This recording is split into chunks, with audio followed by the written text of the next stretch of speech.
ETF index mutual funds నేర్చుకుని stock మార్కెట్లో రాణించాలనుకుంటున్నారా? వెంటనే ఈ నెంబర్కి కాల్ చేయండి. నమస్తే అమ్మా.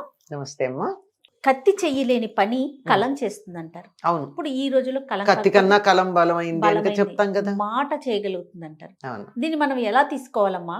కత్తి చేయలేని పని కలం కానీ ఒక మాట కానీ ఏ విధంగా తీసుకెళ్తుంది?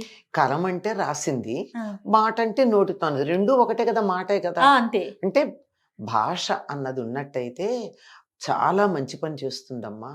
మాటలు కలుపుతాయి, విడగొడతాయి. కరెక్ట్.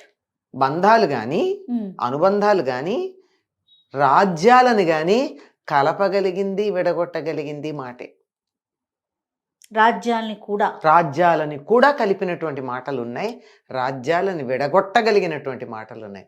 ఒక్క మాటతో రాజ్యాలు విడిపోతాయి. మనకే పెద్ద పెద్ద ఉదాహరణలే ఉన్నాయి కదా. ఈ దేశం ముక్కలవడానికి కూడా ఒక మాటే కారణం అని చెప్తూ ఉంటారు. నోరు జారిన మాట. అంచేత మాట జారితే తీసుకోలేం, కాలు జారితే తీసుకోగలం. కానీ అతి సున్నితమైనటువంటిది మనిషి యొక్క శరీరంలో అన్నిటికన్నా మెత్తనిది, సున్నితమైనది ఏమిటయ్యా అంటే కండరం, నాలుక. దానికి ఉన్న పదును మరి దేనికి లేదు. నాలుకతో ఏ పనైనా చేయొచ్చు, రెండు వైపులా పదునే. అన్ని వైపులా, ఇంత అంతా కాదు, ఎంతైనా చేయగలదు. అందుకే అంటారు నాలుక వీపుకు తేకే అని ఒక సామెత ఉంది. అంటే ఏమిటి? నువ్వు నాలుకతో చెడ్డ మాట మాట్లాడితే నీ వీపు విమానం మోత మోగుతుంది, దెబ్బలు తగులుతాయి. దెబ్బలు తగలకుండా ఉండాలంటే నోరదుపులో పెట్టుకోవాలి. ఎంత గొప్ప మాట చెప్పారండి. అవునమ్మా. పైగా ఇంకోటి ఉంది నాలుకకు సంబంధించి.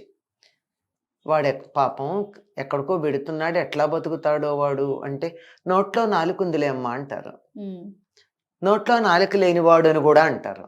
అంటే ఏమిటి? తన భావాలు ప్రకటించడం చేతకానివాడు, కావాల్సింది అడగలేనివాడు, నోట్లో నాలుక లేనివాడు. ఎక్కడికి వెళ్ళినా మాటతో సాధించుకురాగలిగినటువంటి వాడిని వాడికి నోట్లో నాలుకుంది అంటారు. అంతేకాదు తల్లో నాలుకలాగా మెలిగాడు అంటారు. అంటే ఏమిటి? తల్లో నాలుకలా మెలగడం అంటే, నా నాలిక మీ తలలో ఉంది, నేనేమనుకుంటానది మీరు మాట్లాడతారు. అవునమ్మా. నా అభిప్రాయం మీకు ఎలా చెప్తానంటే, నా భాష ద్వారా నా నాలుక మీ బుర్రలో దూరి మీరు నా మాటలు మాట్లాడతారు. అంటే ఒక్క భాష ఎన్ని పనులు చేయగలదండి. మాటతో ప్రపంచాన్ని గెలవచ్చు, మాటతో కోటలు దాటచ్చు, మాటతో చేయలేని పని లేదు. భాషని మించినటువంటి ఆయుధం మరొకటి లేదు. ఇంకా దానికి ఇంకొక విశేషం ఏమిటంటే, ఇతర ఆయుధాలు బయట నుంచి తెచ్చుకుంటాం, కానీ అవునమ్మా, ఈ ఆయుధాన్ని ఎక్కడి నుంచి తెచ్చుకోనక్కర్లా, సహజంగా ఉంది. భగవంతుడు మనకి ఇచ్చినటువంటి పెద్ద వరం, చాలా గొప్ప ఆయుధం. ఈ ఆయుధంతో నువ్వు పీకలు తగ్గొస్తావా, పళ్ళు కోసుకుంటావా, అది నీ చేతుల్లో ఉంది. భగవంతుడు ఈ ఆయుధాన్ని నీ చేతిలో పెట్టాడు, జాగ్రత్తగా వినియోగించుకో. మాటని మించినటువంటి ఆయుధం మరొక్కటి లేదు. కత్తులు, ఆయుధాలు చేయలేని పని కూడా మాటతో సాధించవచ్చు. హనుమంతుడిని చూసి, హనుమంతుడు మాట్లాడిన మాటలు విని రాముడు ఒక మాట చెప్తాడు. ఒకటేమిటి, 4 శ్లోకాలు చెప్తాడు లక్ష్మణుడితో. ఎందుకంటే రాముడు నేరుగా మాట్లాడాడు ఎవరితోనూ. రాజులు వాళ్ళంతటి వాళ్ళు మాట్లాడరు, వాళ్ళ మాటల్ని పక్కన వాళ్ళు చెప్పాలి. నేరుగా రాజుగారి మాటలు పొందేటటువంటి అధికారం, అర్హత కొద్దిమందికే ఉంటుంది. రాజుగారి అభిప్రాయం కూడా ఇంకోటి చెప్తారు మంత్రుల్లో ఎవరో. లక్ష్మణుడికి చెప్తే లక్ష్మణుడితో ఏమంటాడంటే, ఏదో ఇతడి మాట ఇంత బాగుంది అంత బాగుందని అంతా చెప్తూ, ఋగ్వేదం చదివాడు, యజుర్వేదం చదివాడు, సామవేద పండితుడయ్యాడు, నవవ్యాకరణాలు ఉన్నాయి, ఇవన్నీ చెప్తూ అన్నీ చెప్తాంటాడు. ఇట్లాంటి రాయవారి గనక దూత అంటాడు, ఇట్లాంటి దూత గనక ఉన్నట్టయితే కత్తెత్తి వచ్చినటువంటి శత్రువు కూడా మిత్రుడైపోతాడు కదా అంటాడు. కత్తి ఎత్తి వచ్చిన వాడు కూడా మిత్రుడైపోతాడు. మాటకున్న శక్తి అట్లాంటిది. ఏ సందర్భంలో అమ్మా? హనుమంతుడు మొట్టమొదటిసారి రాముడికి పరిచయమైన సందర్భంలో. సుగ్రీవుడు భయపడతాడు, ఎవరో 2 రాజకుమారులు 2 ఉన్నారు అక్కడ, చూస్తేనేమో కాషాయం కట్టుకుని ఉన్నారు, కానీ భుజానేమో విల్లుంది. వీళ్ళు తప్పకుండా మా అన్నగారు పంపించిన వాళ్ళు అయ్యి ఉంటారు మనల్ని చంపడానికి అంటే, నువ్వు తొందరపడకు, నేను కనుక్కొని వస్తానని. కనుక్కోకుండా తొందరపడకు అంటాడు హనుమంతుడు. నువ్వే వెళ్ళమంటాడు. అప్పుడు ఆయన భిక్షుక వేషం ధరించి వస్తాడు వీళ్ళ దగ్గరికి. అంటే భిక్షుకుడు అంటే అడుక్కునేవాడని కాదు, సన్యాసి అని అర్థం. సన్యాసులు అబద్ధం ఆడరు కదా, నిజం చెప్తారు. కానీ తీరా వెళ్ళి నేను భిక్షుకుడిని అని చెప్పే ఛాన్సే లేదు హనుమంతుడికి. ఎందుకంటే రాముణ్ణి చూడగానే ఉన్నది ఉన్నట్టు చెప్పేశాడు. ఇదే మొదటి పరిచయం. మొదటి పరిచయమే అది. మొదటి పరిచయంలోనే రాముడి దగ్గర తను ఏమి దాచలేకపోయాడు. అది రాముడు సత్యనిష్ట. రాముడు సత్యనిష్ట అంటే రాముడు నిజం మాట్లాడడం కదా, రాముడు ఎదురుగా వాడు అబద్ధం ఆడలేడు. అది చెప్పేస్తాడు. ఆయన గుర్తించాడు. చెప్తే ఆ మాటలు విని చెప్తాడు అనమాట. అప్పుడు నేను ఫలానా ఇట్లా సుగ్రీవుడు మంత్రిని అని చెప్తాడు అనమాట. చెప్తే దానికి రాముడు ఆ మాట తీరుకు చెప్తాడనమాట. చేత మాట అన్నది చాలా గొప్పదమ్మా. మాటని మించిన మాట మంత్రమైన మాటల్లోనే ఉంటుంది, ఏదైనా మాటలోనే ఉంటుంది. మాటని మించింది మరొక్కట్లేదు. కానీ మాటలతో ఎంత గొప్ప పనులైనా జరుగుతాయి. నువ్వు గట్టిగా అరిస్తే జరగదు, చిరుజల్లులాగా ఉంటే జరుగుతుంది.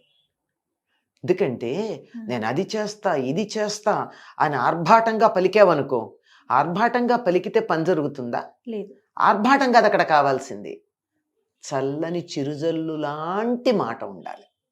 చిన్న చిరుజల్లు. అదే మన వాళ్ళు అంటూ ఉంటారు, ఉరుములతో పంట పండదు, వాన చినుకులతో అని. అంటే మాట ఇంత చక్కగా ఉంటుంది. దీనికి ఒకసారి చెప్పండి అమ్మా. ఉరుముల వల్ల పంట పండదు, చిరుజల్లుల వల్ల పండుతుంది.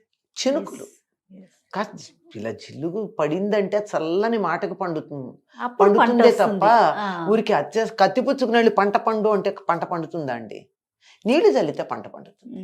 ఓ విత్తనం దగ్గరికి వెళ్ళి నువ్వు మొలుస్తావా మొలవ్వా అంటే మొలుస్తుందా? ఏమనొద్దు, నీళ్లు చల్లు. దీనికి ఒక మాట చెప్తారు, ప్రార్థించే పెదవుల కన్నా పనిచేసే చేతులు మిన్నా అని. ఏదో ఒకటి చెయ్యండి, క్రియ కావాలి, క్రియ చేయాలి. ఆ క్రియ మాట ద్వారా చేస్తే మరింత బాగుంటుంది. అసలు కొన్ని సందర్భాల్లో ఒక ఓదార్పు మాట మనిషి జీవితాలని మారుస్తుంది. అవునమ్మా. చచ్చిపోదాం అనుకున్నటువంటి వాళ్ళని ఒక మాట మరణం వైపుకు వెళ్లకుండా మళ్లించగలుగుతుంది. జీవిత మార్గాన్ని మారుస్తూ ఉంటుంది. ఒక దారిలో వెడదాం అనుకున్న వాళ్ళు వెంటనే మరొక దారిలోకి మారిపోతూ ఉంటారు. పెద్ద పెద్ద యుద్ధానికి బయలుదేరినటువంటి వాళ్ళు కూడా వెంటనే సాత్వికులైపోయి పరమ భక్తులైనటువంటి వాళ్ళు ఉంటారు. అందువల్ల ఎంత విలువ, మాటని మించినటువంటిది మరొకటి లేదండి. మాట ఒక మంత్రం. మాటని మంత్రంగా మార్చుకోవడం వేరు, మార్చుకోలేని సందర్భంలో కూడా మాట మంత్రంగా పనిచేసే సందర్భాలు ఉంటాయి. జాగ్రత్త, చాలా జాగ్రత్తగా, పొదుపుగా జాగ్రత్తగా వాడుకోవాలి మాటని. చాలా పొదుపుగా వాడాలి. అలా పొదుపుగా వాడినప్పుడు దానికి శక్తి ఎక్కువ అవుతుంది. బడబడ వాగే వాళ్ళ మాటల కన్నా అప్పుడప్పుడు ఒకటో రెండో మాటలు మాట్లాడే వాళ్ళ మాటకి ప్రభావం ఎక్కువ ఉంటుందమ్మా. అవునమ్మా. వాళ్ళు మాట్లాడేది ఒక్క వాక్యమైనా ప్రభావవంతంగా ఉంటుంది, చాలా తీక్ష్ణంగా ఉంటుంది, చాలా గొప్పగా ఉంటుంది. అద్భుతమైన విషయం అమ్మా. నమస్తే. నమస్తే అమ్మా. మాట యొక్క శక్తి మామూలు కాదమ్మా. అంతేనమ్మా, అదే కదా. నమస్తే. నమస్తే.